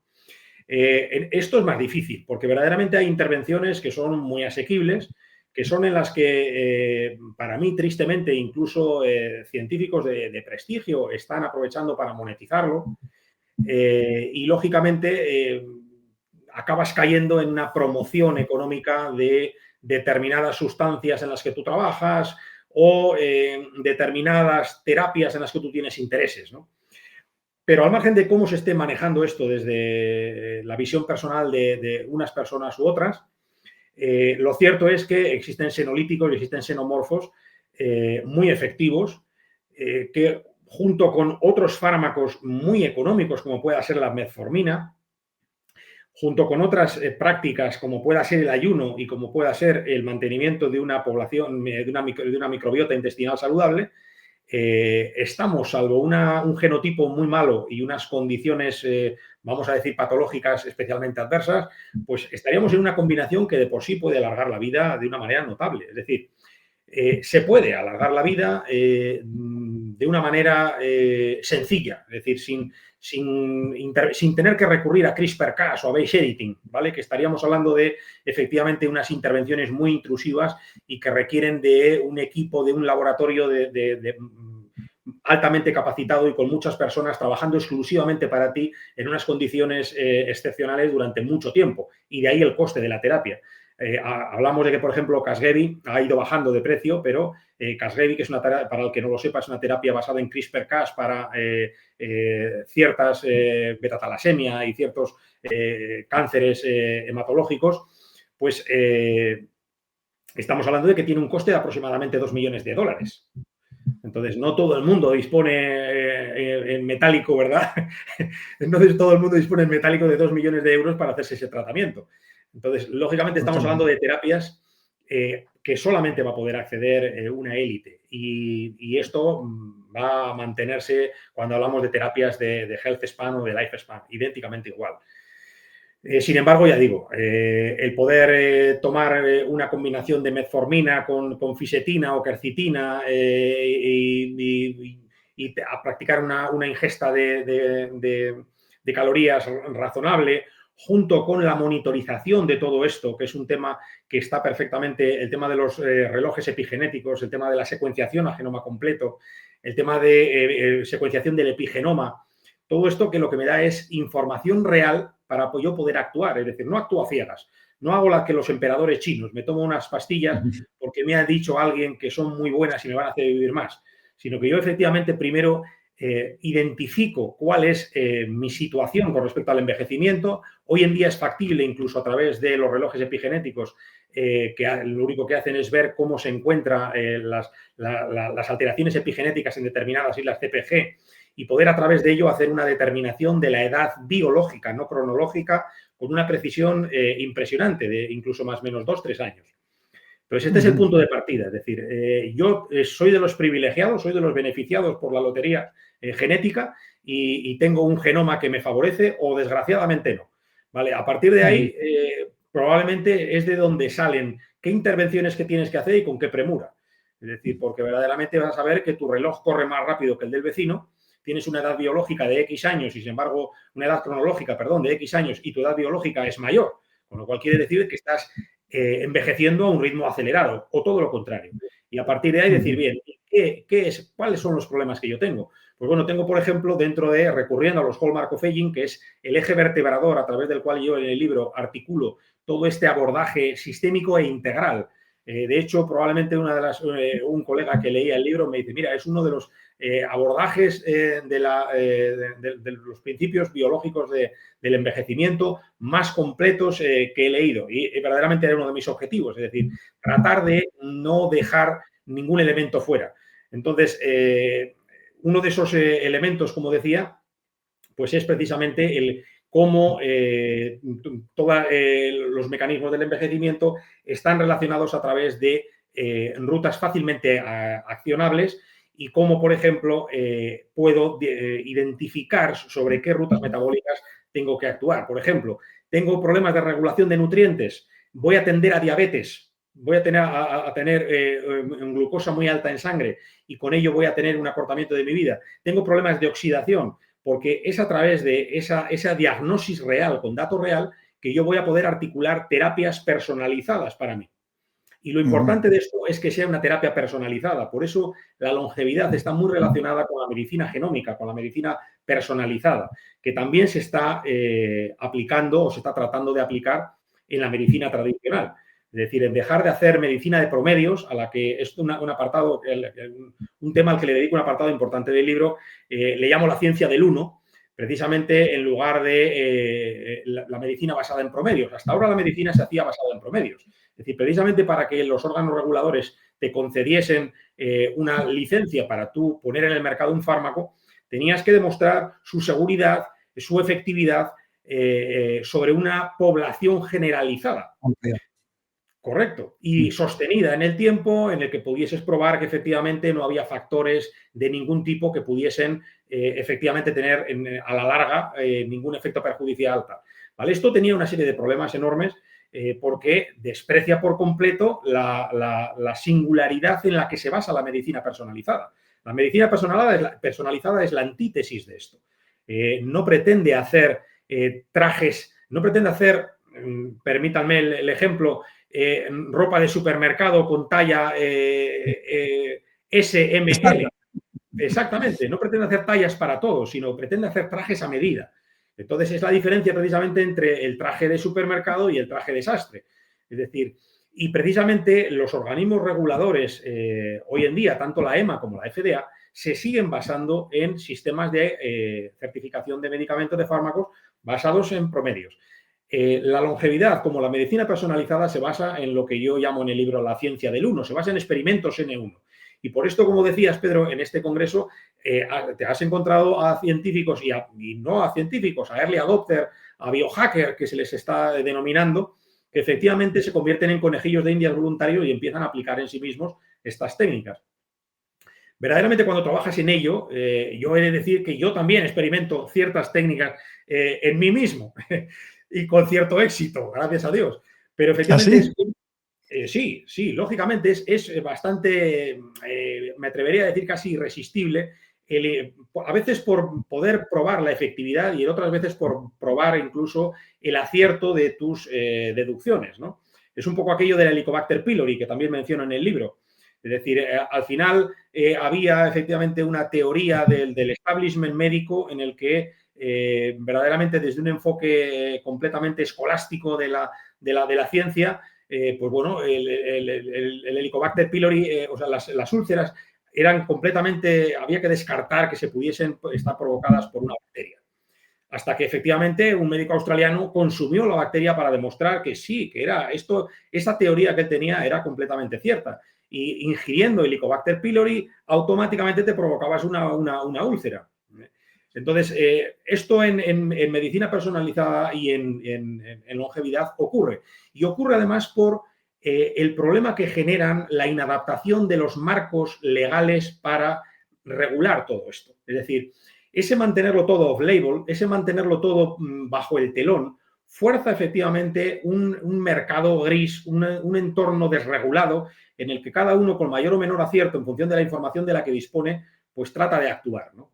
Es decir, esta es una de las motivaciones que he tenido también a la hora de escribir el libro. Es decir, ya que es un hecho y es tratarle de nuevo de ponerle puertas al mar, al menos que la mayoría de la gente disponga de la mejor información, de información científica real, que verdaderamente le pueda proporcionar correcto, la información y los conocimientos para no exponerse a peligros gratuitos, ¿no? Porque verdaderamente los entes reguladores digan, no, es que yo no admito ni que siquiera que el envejecimiento es una enfermedad. Y aquí parte del problema, es decir, al no reconocer el envejecimiento como enfermedad, no puedes recetar algo para algo que no es una enfermedad. Esto sale completamente de toda guía médica y de toda práctica médica. Claro. Javier, ¿podemos saber Si quieres decirnos algo, ¿qué es lo que te estás tratando a ti mismo? ¿Qué es lo que estás experimentando contigo mismo y que te está yendo bien además? Sí, correcto. Yo efectivamente desde hace un tiempo sé que tengo ciertos problemas de regulación precisamente de nutrientes y detecté que tengo cierta tendencia comprobada y genotipada, tengo la suerte de poder hacerlo, verdaderamente cierta tendencia a una resistencia insulínica. Entonces, lo que hice fue tratar de correlacionarlo con relojes epigenéticos, que de alguna manera esas deducciones que yo estaba teniendo sobre mi metabolismo tuviesen una repercusión y un impacto real y medible en mi epigenoma, en todas esas marcas epigenéticas que a través de un reloj epigenético me permitiesen determinar mi edad cronológica. Y a partir de ahí, aplicando este modelo que estaba planteando, dije, bueno, pues vamos a establecer unas vías de acción y vamos a, con cabeza y, lógicamente, con un abordaje y una serie de comprobaciones previas de que no hay una serie de patologías concurrentes con la cual podrían meterme en un jaleo, pues bajo mi cuenta y riesgo, pues verdaderamente experimentar con esto. Y esas vías efectivamente pasa por unos senolíticos y la metformina, que además es un campo en el que en GeneShock Clinics tuvimos la oportunidad de, como decías en la introducción, investigar largo y además con investigaciones que fueron pioneras en su momento y que después el tiempo nos han dado la razón. Es decir, la asimilación de la metformina y el impacto favorable de la metformina, que es muy variable en la población, tiene muchísimo que ver con la integración del microbioma intestinal y concretamente con una bacteria concreta, la Akkermansia municiphala. Esta bacteria lo que hace es formar, por decirlo así, una especie de tapiz en la mucina intestinal y protege la barrera intestinal y es clave. También la metformina tiene un mecanismo directo de acción, pero es impresionantemente potenciado por la metformina. Y empecé un poco a investigar con todo esto y los resultados son francamente excepcionales. Yo pasé de una edad cronológica mayor a una edad biológica mayor a la cronológica, a revertirlo en un porcentaje que me omito por discreción, pero un porcentaje significativo de años en cuanto a la cronológica con respecto a la biológica. Y es algo Bueno. sin grandes intervenciones, sin intervenciones basadas en CRISPR-Cas, ni mucho menos. Javier, antes has citado muy de pasada el ayuno. Tú decías que es conveniente no comer mucho, que quizá el exceso de comida nos perjudica, o claramente nos perjudica, y que además hay que ayunar. Lo has citado. Hoy en día está muy de moda esto del ayuno intermitente. Yo tengo amigos que, por ejemplo, un día a la semana no comen, a lo mejor solamente beben agua con limón, que dicen que para depurarse. Es tan bueno el ayuno, que es cierto que el ayuno ya se hablaba de él en la Biblia, ¿no? Es tan bueno el ayuno, necesitamos el ayuno también dependiendo de las características de cada persona, probablemente con control médico, pero es tan bueno el ayuno como para nuestra salud, Javier, como dices. Así es, así es. El ayuno es una de las claves de la longevidad y de la salud. Es decir, probablemente en este concepto de refugiado del bienestar nos quejamos y precisamente el problema nos lo estamos provocando nosotros mismos por el bienestar que tenemos que nos permite consumir una cantidad superior a la de calorías para las que estamos diseñados, si me permitís el término, ¿no? Es decir, consumimos más calorías para las que nuestro cuerpo ha evolucionado. Y esto nos genera un problema. Es decir, ahí de nuevo estamos quejándonos de algo que nos da el bienestar que nosotros mismos hemos conseguido y que por otra parte nos proporciona una serie de beneficios como una longevidad extendida que ya tenemos. Es decir, comentabas hace un momento, Pedro, y con muchísimo acierto, que los sistemas de pensiones, y sin irnos al otro melón, los sistemas de pensiones ya están colapsando. ¿Y por qué están colapsando? Porque efectivamente estamos extendiendo la longevidad poco a poco y ya no vivimos hasta los 70, sino que ya empieza a ser muy común vivir hasta los 80 y lógicamente los sistemas de retribución y los sistemas de aportación de pensiones empiezan a colapsar, empiezan a los números y esto sí que es bastante más sencillo porque estamos hablando de pura matemática. Es decir, estamos hablando de una serie de pensiones durante una serie de años y una serie de contribuciones durante una serie de años y una serie de pensiones durante una cantidad de años para una cantidad de personas que no es sostenible, no se aguanta. Imaginémonos esto multiplicado por el doble. Imaginémonos que en lugar de 80 estamos hablando de alcanzar 160 años.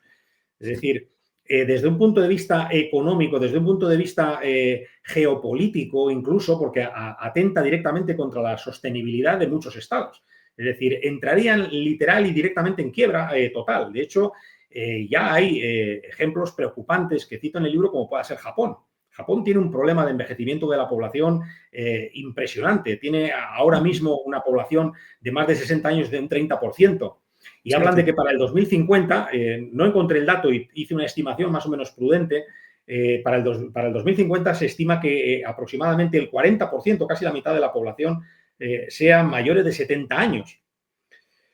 Esto, lógicamente, va a ser un geriátrico que alguien debe mantener, porque el problema de la longevidad extendida es que aunque vivamos muchos años, obviamente nuestras facultades y nuestras condiciones productivas no son las mismas.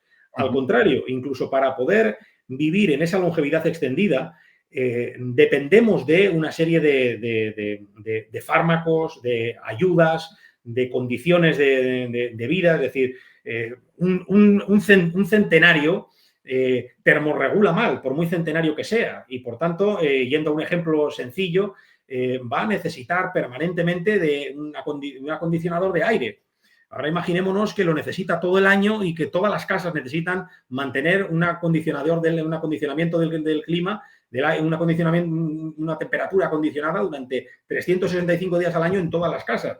¿Dónde se va el consumo eléctrico? Es decir, es un problema que desde una visión rápida puede parecer, decir, bueno, pues hombre, tampoco parece tan complicado, ¿no? Es decir, que veamos más años, ya le buscaremos la solución. Aquí de nuevo entran los tecnooptimistas y te dicen, nada, hombre, no, esto se va a resolver con conocimiento, no nos pongamos trágicos. Esto, el conocimiento avanzará y ya resolverá los problemas que no vemos ahora, porque en cuanto llegue la fusión nuclear, esto va a ser una cosa sencillísima y tal. Bueno, acordémonos de que efectivamente nada escapa de las leyes de la termodinámica y de que un sistema cerrado tiende a la entropía y de que efectivamente el rebasar un límite, el superar un problema, crea otros nuevos, ¿no? Y por tanto es de un optimismo desmedido, de un optimismo autoinmunizante. Estaríamos cayendo en lo dogmático, es decir, no hay nada que avale de manera razonable un planteamiento que diga, no, si hay un problema, no, pero no hay ningún problema, porque el conocimiento nos va a salvar de todo. Ya, pero ¿por qué? No, porque ahora no lo vemos, pero alcanzaremos el conocimiento que nos salve de lo que ahora no vemos. Es decir, bueno, perfecto, esto es el dogma. Esta es la perfecta definición práctica del dogma. Es decir, no te cabe la menor duda, aunque no tengas evidencia ninguna, no te cabe la menor duda de que esto se va a resolver. Bueno, pues dichoso tú. Javier, hay algún aspecto que no hemos hablado, que es el de la actividad física.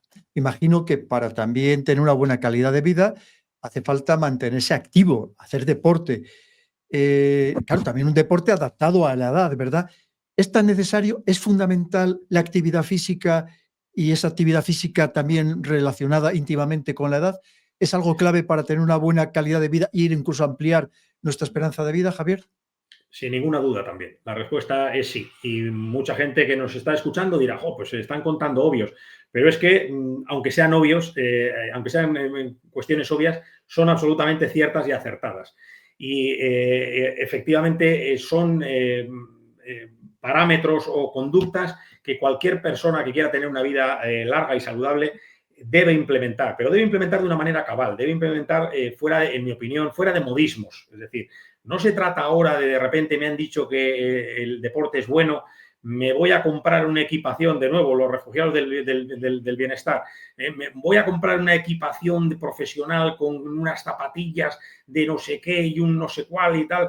Total, me voy a gastar 800 euros en equipamiento y me voy a meter 40 kilómetros todos los días de marcha. No es necesario esto. De hecho, esto, mal aplicado, tiene más efectos contraproducentes que favorables. Lo que hay que hacer es, idénticamente igual que en el ayuno, después de haber comprobado con una asistencia médica que efectivamente no tengo ninguna patología concurrente ni tengo ninguna condición fisiológica inherente que me imponga limitaciones, hacer una planificación sensata. Es decir, se trata de, además son vías que están relacionadas, Pedro, es decir, la vía del deporte activa rutas metabólicas que son las mismas que activa el ayuno.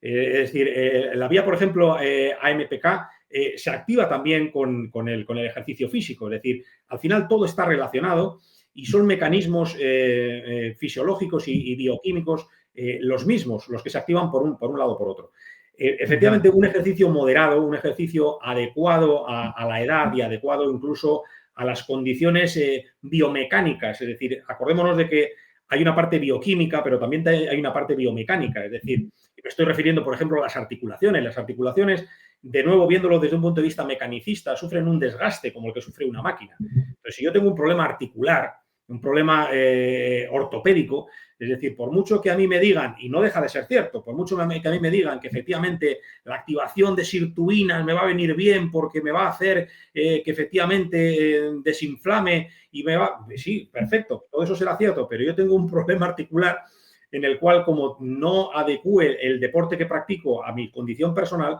me voy a causar más daño que beneficio. Es decir, hay que hacerlo, lógicamente, con un poco de sentido común y, desde luego, desde la información, siempre desde el conocimiento, no desde lo que uno ha leído en un foro de Internet, sino probablemente documentarse. Hoy en día, en esta sociedad, efectivamente, de abundancia en la que vivimos, vivimos también probablemente en una sobreabundancia de información. Bueno, pues hay un ejercicio que hacer, que es separar el grano de la paja, quedarse con la información que realmente es información buena, que hay mucha, y aplicarla. Es decir, hay mucha información y disponemos de mucho conocimiento que, bien aplicado, efectivamente es de una utilidad tremenda.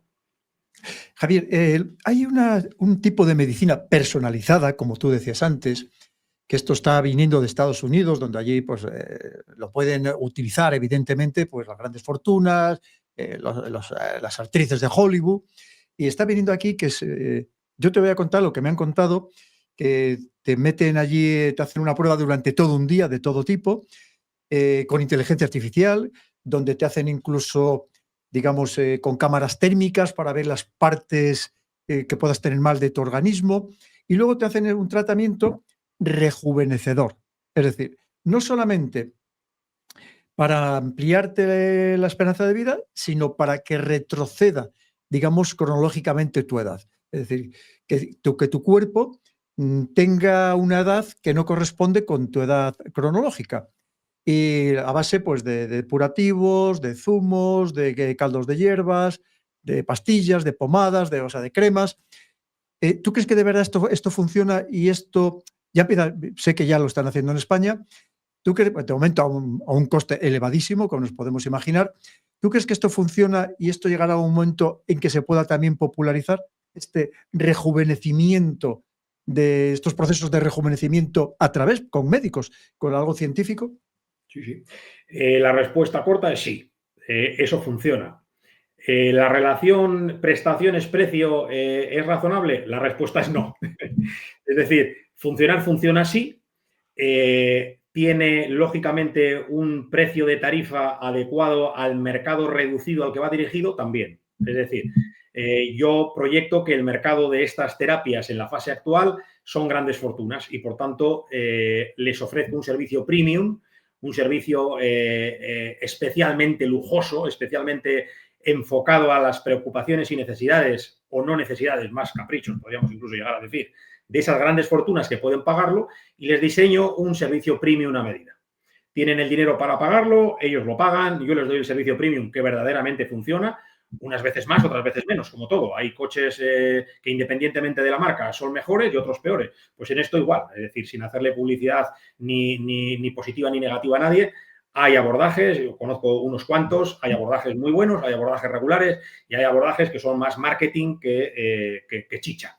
Pero en el fondo funcionan, sin ninguna duda que funcionan, y están aplicando todo lo que hoy día es ciencia probada, que sabemos que funciona, de una manera óptima. Lo que estamos hablando que están haciendo otras personas, o que estamos haciendo incluso, me atrevo a meterme a otras personas, de una manera personalizada, en la cual efectivamente partes de un diagnóstico personal de cuál es tu situación, identificas cuáles son las rutas de actuación y a partir de ahí empiezas a trabajar en ellas. Es decir, todo esto obviamente ni muchísimo menos estoy incentivando ni animando a nadie a que lo haga, y menos por su cuenta y riesgo, pero es efectivamente cómo actúan estas clínicas.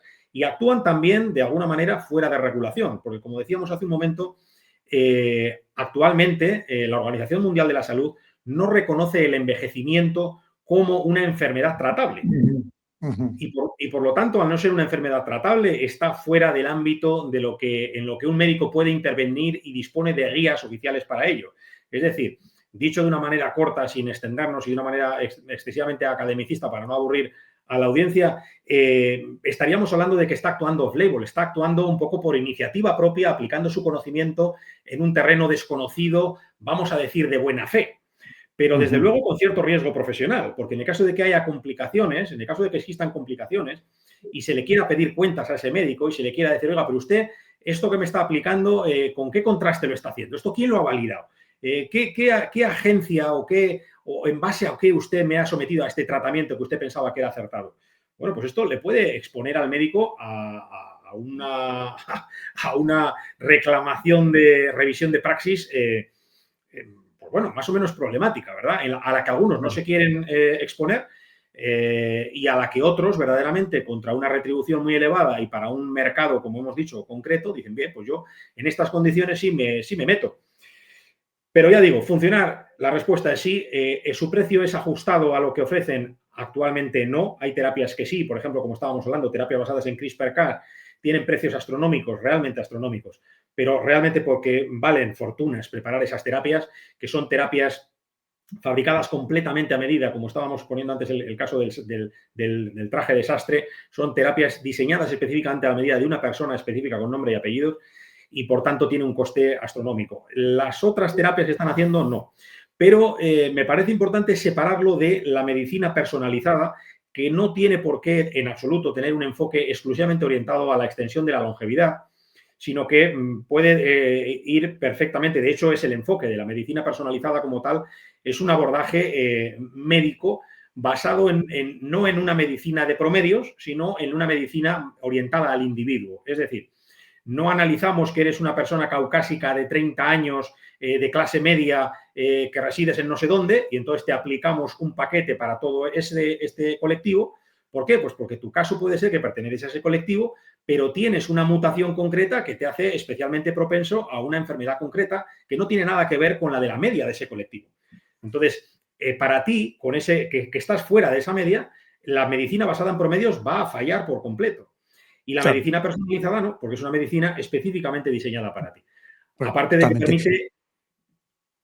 Sí, No, perdón, no, Pedro. Javier, te iba a comentar, ahora mismo vamos a comer 10 personas y raro es que 3 no tengan intolerancias o alergias alimenticias.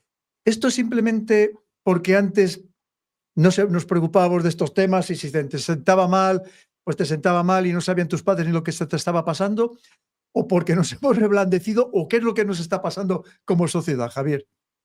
Pues a ver, por un lado, es cierto que hay un aumento tremendo de la prevalencia de alergias, ¿vale? De alergias.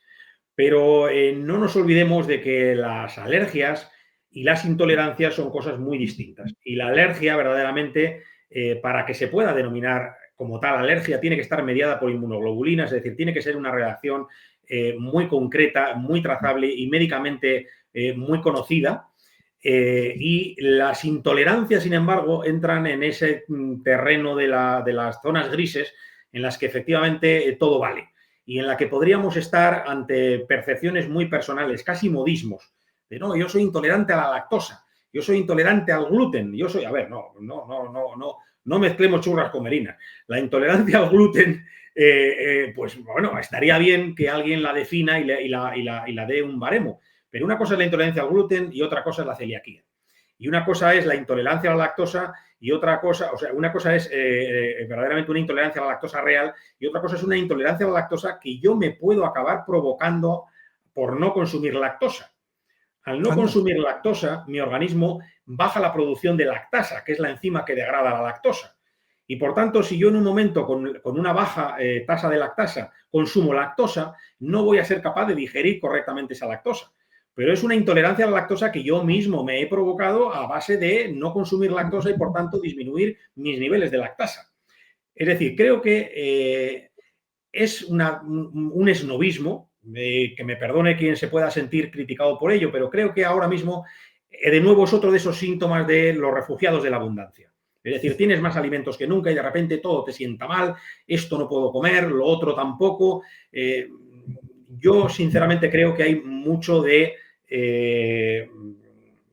si me permites el término, mucha sensiblería, vamos a decir, mucha sensiblería. Es decir, no quita que haya alimentos que a determinadas personas les puedan caer mejor o peor. Ahí probablemente pueda haber incluso una base médica, una base genética, una base fisiológica en cada persona que es perfectamente identificable y a través de la medicina personalizada se puede diagnosticar. Es decir, hay paneles de marcadores genómicos que están especialmente enfocados a ver cuáles son las posibles dificultades relacionadas con la alimentación que pueda tener un individuo. Esto es una cosa. Y otra es un poco ese esnovismo que se ha generalizado en el que todo sienta mal. Que no tiene nada que ver, como decía al principio, con que verdaderamente está habiendo un aumento preocupante, un aumento francamente preocupante de la prevalencia de las alergias, especialmente en la población infantil. Hay muchos niños hoy en día, los comedores escolares, es dantesco verlo, porque efectivamente en ocasiones hay problemas serios de cómo organizar la logística de un comedor alimentario, o sea, de un comedor escolar, perdón, porque son todo dietas especiales. Uno es alérgico al fruto seco, el otro es alérgico al apio, el otro es alérgico al pescado, el otro es alérgico a no sé qué. Y entonces al final casi hay que hacer para un comedor de 100 niños, pues 30 platos son platos personalizados para niños. Y ahí, detrás de todo esto, sí que verdaderamente debemos hacernos preguntas muy trascendentes sobre qué está ocurriendo, porque sí está ocurriendo un aumento de las alergias, de la tolerancia alergénica, precisamente por una serie de factores, de falta probablemente de exposición progresiva a los propios agentes alergénicos, una probablemente hipersensibilidad de nuestro sistema inmunológico. Hay bastantes puntos ahí que sí son preocupantes. Pero a mí cuando hablamos de intolerancias es un poco aquello del ni el blanco ni el negro y no sé. Yo esa parte es un poco en la que soy más escéptico. Sí. Javier, para ir terminando ya, me gustaría que, por favor, digas a todos nuestros queridos seguidores, que son muchísimos, ¿por qué deben tener tu libro? ¿Cómo les va a beneficiar? ¿Por qué les interesa? ¿Qué cuentas ahí que les sirva para su día a día, más allá de todos estos avances científicos, de todo lo que tú cuentas de esta manera tan maravillosa, tan divulgativa, tan sencilla de entender? ¿Cómo les puede afectar tu libro o cómo les puede beneficiar en su día a día, Javier? Pues yo voy a contar, Pedro, lo que al menos he intentado, cuál era mi ánimo al escribirlo. Es decir, yo he intentado que el libro le proporcione efectivamente a cualquier lector, no a un lector especialmente con formación en ciencias de la vida o que haya leído previamente sobre la materia, a cualquier lector, independientemente de su profesión, independientemente de su capacitación, le proporcione una visión global sobre la que pueda desarrollar un juicio crítico y pueda separar lo que es ciencia y lo que puede tener un fundamento en materia de extensión de la longevidad de aquello que verdaderamente es puro marketing. Ahora, como decíamos, estamos en esta fase todavía en la que se está inflando el globo y hay muchísimo humo, hay muchísimo marketing y hay que saber separar efectivamente qué es real de qué es pura especulación. Este es uno de los objetivos del libro, pero también trato de efectivamente apuntarle al lector primero cuáles son los mecanismos para que entienda por qué envejecemos, a través de entender por qué envejecemos, qué podemos hacer para tratar de revertirlo, incluso le apunto efectivamente cuáles son los mecanismos por los cuales se pueden articular medidas para poder revertir ese envejecimiento. Es decir, trata de ser una guía del por qué envejecemos, qué podemos hacer para envejecer mejor y también me resultaba, como decía, ineludible el no tocar el punto de una cosa es el health spam y otra cosa es tratar de perseguir la inmortalidad. No olvidemos nunca de que al final el Olimpo era un resort para dioses en los que vivían profundamente vacíos y desprovistos de propósito, en el que prácticamente les forzaban a jugar caprichosamente con los mortales, porque verdaderamente tenían una inmortalidad que más que una virtud era una condena. Totalmente.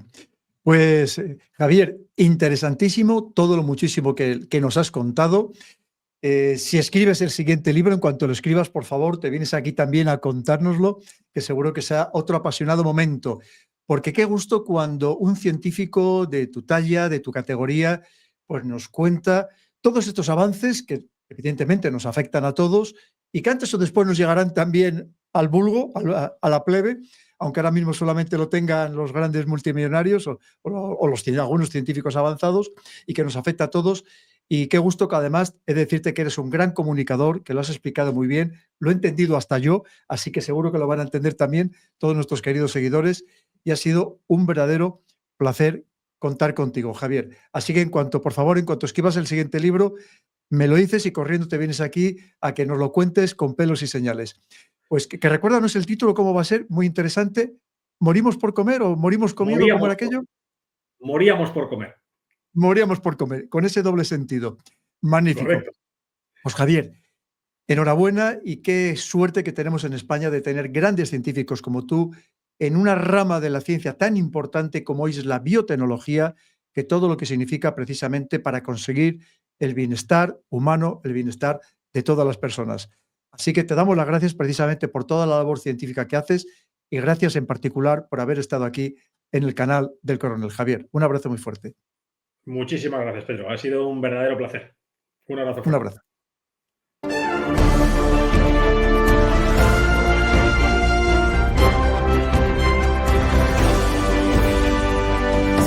El canal del Coronel. El análisis geopolítico de Pedro Baños.